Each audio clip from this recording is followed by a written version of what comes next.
윤회와 연기는 서로 다르다에 대하여 자신이 본 바를 상대방이 단박에 이해한다는 것은 사람마다 처해진 환경과 의지가 다르기에 애당초 불가능하며 포기하는 편이 더 나을지도 모른다. 그래서 예전부터 무소의 뿔처럼 혼자 가라는 말도 있는지 모른다. 불교에서도 윤회란 있는 것인지 없는지가 논란의 대상이 되며 시다르타가 직접 설한 설법이 정확히 경전에 들어있는지 아니면 후대에 누군가가 쓴 소설인지를 논하는 것을 보면 어떤 면에서는 의도적이라는 느낌마저도 든다. 혼탁함은 여러 사회 현상과 더불어 불교에서도 마찬가지이며 종말을 향하여 가는 전 세계적인 추세인 것 같다. 근래의 불교를 보면 유물론적 무신론마저도 보인다. 80억 명 모두 각자의 가치관과 의식이 있기에 공통분모를 찾거나 만든다는 것은 어렵다. 그런데도 권력이나 사회적 합의에 따라 객관성을 드러낸다는 것은 그나마 인류에게 남아있는 생존적 공동체 의식 때문이다. 불교에서 윤회의 실제 여부를 논한다는 것 자체가 나로서는 이해가 안 되며 시다르타 사후에 쓰인 불경이 시다르타가 직접 한 말인지를 논한다는 것도 어리석게만 느껴진다. 나아가 무신론적 유물론에 가까워지는 것을 볼 때면 불교의 변질의 놀라움을 금할 수 없게 된다. 오늘날 불교가 이렇게 여러 논란의 중심이 되는 이유는 말법 시대의 불교를 바른 길로 이끌어주는 선지자가 없기 때문이다. 즉, 스스로 제대로 깨우친 선사가 없기 때문이다. 윤회를 부정하는 사람들은 주로 연기법을 예로 드는데 윤회와 연기는 서로 관여되지 않는다는 관점으로 접근하여야 한다. 즉, 연관성이 반드시 있으며 서로 깊이 연계되어 있지만 그것보다는 아예 연관성이 없다는 시각으로 접근하여야 윤회의 실체가 더욱 잘 드러난다. 시다르타가 설한 법과 불경은 서로 다르다는 의심에 찬 견해도 필요하지만 무아를 제외한 모든 불교적 언어를 부정하면 불경에서 남는 것은 거의 없으며 배울 것도 찾을 것도 알아야 할 것도 모두 모호해지고 불분명해진다.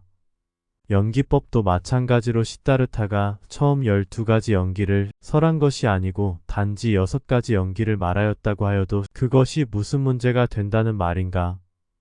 윤회는 생사의 문제에서 순환하는 지가 핵심이다. 반면 연기는 존재의 변환되는 과정을 순서로 표현한 것이다. 즉, 연기는 실체가 물리적으로 변하는 상태를 다루는 개념이고 윤회는 물리적 상태에서 사라졌다가 모습만 바뀌어 다시 물리적 상태로 돌아오는가에 대한 개념이다. 또한 연기는 그 원리의 영혼을 담고 있지 않으며 반면 윤회는 그 원리의 영혼을 담고 있다. 따라서 윤회를 연기로 해석하는 것 자체가 오류이다. 윤회는 여러 가지 방법을 통하여 스스로 인식하는 것이다. 1000번 만번 양보하여 윤회란 없다고 치자. 이렇게 되면 영혼이라는 본체가 없는 것이 되어 신도 없고 어떤 절대적 규칙도 없는 무신론에 빠지게 된다. 이렇게 되면 인간은 초인이며 절대자가 된다. 마침내 인간은 신의 통제에서 벗어나 자유롭게 느끼며 모든 만물은 진화에 의한 것이라는 결론에 이른다. 그러나 이때 홀연히 무에서 자신이 나타난 것을 의심해 보아야 한다.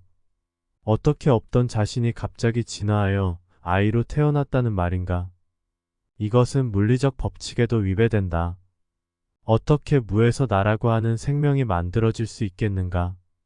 자신의 전생을 본다는 것은 의식의 사유를 통한 망각과도 같은 것이어서 정확하지 않을 수는 있다. 자신의 전생은 유추해보는 것 정도면 족하다.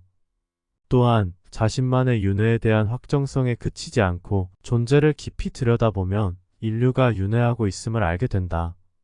만약 영혼이라고 하는 윤회의 본체란 없는 것이어서 무에서 인류라고 하는 생명체들이 만들어졌다고 한다면 그런 자연 발생은 의심의 대상이며 기적과도 같은 일일 것이다.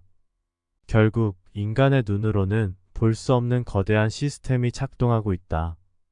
또한 시다르타가 설한 말과 경전이 다소 다르다고 하여도 큰 주제만 벗어나지 않으면 문제될 것은 아무것도 없다.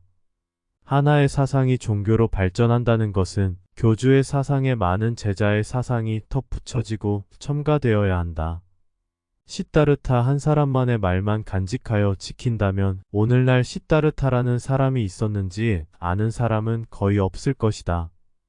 그만큼 제자들에 의해서 종교는 만들어지는 것이다. 그리스도교도 제자들의 순교와 복음이 있었기에 가능한 것이다. 따라서 경전과 시다르타의 말이 일치하는지를 살피기보다는 다양한 불교 철학을 익히고 자신만의 깨침을 만드는 것이 중요하다. 우리가 깨치려는 이유는 마음이 편해지고자 함이 아니다.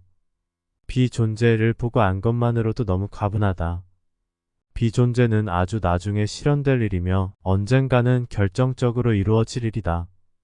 우선은 이곳을 벗어나는 일이 중요하다. 제석천의 견고한 그물망을 어떻게 빠져나갈 것인가? 일단은 윤회를 멈추어야 한다.